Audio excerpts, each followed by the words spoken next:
Markas Rubijas sugriežtino perspėjimą Iranui ir palaikė JAV karinį atsaką po to, kai Irano pajėgos apšaudė amerikiečių laivus Hormuzo sąsiauryje.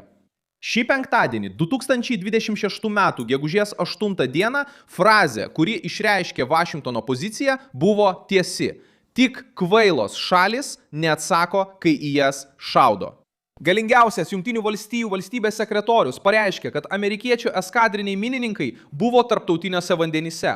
Jie buvo užpulti raketomis, dronais ir greitaeigiais laivais ir atsakė tam, kad apsaugotų savo įgulą. Rubijus pateikė naują krizės interpretaciją, užsimindamas, kad gali vėl smogti Islamo revoliuciniai gvardijai žiauria jėga. Tuoj viską papasakosiu, bet dabar tikrai norėsi užsiprenumeruoti kanalą, kad ir toliau gautum naujausią informaciją, realių laikų, geriausią žurnalistinę kokybę.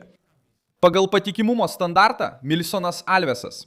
Pagrindinis Rubijaus kalbos akcentas nebuvo tuščias grasinimas. Ji nuskambėjo po naujo susišaudimo Hormuzo sąsiauryje, kur JAV centrinė vadovybė pareiškė, kad Irano atakos prieš 3 karinius laivus buvo atremtos. Pagal amerikiečių pranešimą ne vienas JAV laivas nebuvo pataikytas, o Amerikos pajėgos smogė Irano karinėms bazėms susijusioms su agresija.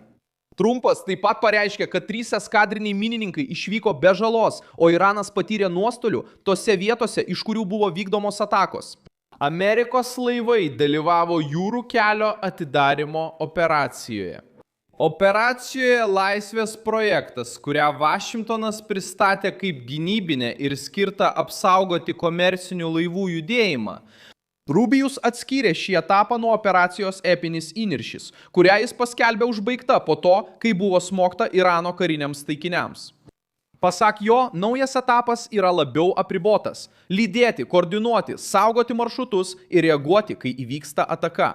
Ir būtent šiuo momentu jis ištarė frazę "nėra paliaubų, kurios priverstų laivyną priimti nejudantį raketą". Situacija darosi vis rimtesnė, nes Hormuze jau yra žuvusiųjų ir įstrigusių laivų. Rubijas pareiškė prieš kelias dienas, kad per krizę žuvo bent 10 civilių jūreivių, o apie 23 000 žmonių iš 87 šalių buvo laivuose, kurie regione buvo sulaikyti arba kuriems grėsė pavojus. Tai paaiškina, kodėl Vašingtonas šį atvejį laiko tarptautinę ekstremalę situaciją, o ne tik 2 kariuomenių konfliktu. Iranas bando paversti krizę spaudimo priemonę. Amerikiečių kaltinimas yra tas, kad Teheranas pradėjo elgtis taip, tarsi galėtų leisti, uždrausti, apmokestinti ar grasinti tarptautinių maršrutų vykstančiam tranzitui. Rubijus tai pavadino nepriimtina, nes jei pasaulis sutiks, kad vietinė jėga kontroliuotų kelią, kuriuo naudojasi kelio šalis, kitos didžiosios valstybės gali nukopijuoti šį metodą kitose jautriose vietose. Ši kalba buvo nukreipta ne tik prieš Teheraną. Tai buvo perspėjimas sąjungininkams, kurie smerkė Iraną kalbose, bet atsitraukė, kai ateina laikas remti konkrečias priemonės. Romos mieste Rubijus aiškiai pasakė, kad Baltieji rūmai tikisi daugiau nei tik diplomatinių notų. Jis klausė, kodėl Europos sąjungininkai nepalaikytų amerikiečių bandymo pasipriešinti Iranui ir atidaryti Hormuzo sąsiaurį. Italija bandė subalansuoti savo santykius su Vašingtonu, vidaus politiką ir ekonominę karo naštą. Tačiau Rubijus iškėlė klausimą paprastai. Jei šalis atmeta Irano kontrolę tarptautinėme kelyje, ji turi pasakyti, ką yra pasirengusi daryti, be skundų. Krizė taip pat palietė NATO. Rubijus priminė, kad viena iš priežasčių, kodėl Jungtinės valstijos laiko pajėgas Europoje, yra gebėjimas projektuoti karinę galią kritinėse situacijose. Kai aljanso nariai apsunkina bazių naudojimą kritiniais momentais, Vašingtonas pradeda peržiūrėti šios struktūros strateginį naudingumą. Žinutė buvo tvirta, bet tai nebuvo palikimas likimo valiai, tai buvo spaudimas. Baltieji rūmai nori, kad sąjungininkai suprastų, jog Jungtinių valstijų užtikrinamas saugumas taip pat egzistuoja. Reikalaujama bendradarbiavimo, kai grėsmė tampa reali ir pasirodo jūroje. Tuo pačiu metu Rubijus paliko atviras duris diplomatijai. Jis sakė, kad Vašingtonas tikisi Irano atsakymo dėl galimų dėrybų ir kad tikimasi gauti rimtą atsakymą. Taip pat jis apibūdino Irano sistemą kaip susiskaldžiusią ir neveiksnę, o tai padeda paaiškinti, kodėl Teheranas kartais kalba apie dėrybas, o kartais renkasi ataką, grasinimus jūroje ir spaudimą krovininiams laivams. Šis vidinis chaosas Amerikos vertinimu tik sustiprina įsitikinimą, kad tikras spaudimas priverčia režimą apskaičiuoti, kiek kainuoja toliau bandyti Jungtinių valstijų kantrybę. Ginčas pasiekė ir Jungtinių tautų saugumo tarybą. Jungtinės valstijos ir Persijos įlankos sąjungininkai spaudžia priimti rezoliuciją prieš išpolius prieš laivus, neteisėtą rinkliavų ėmimą ir minų naudojimą regione.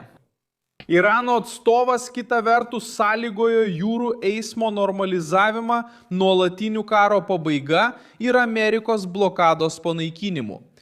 Vašingtonas šią poziciją vertina kaip šantažą.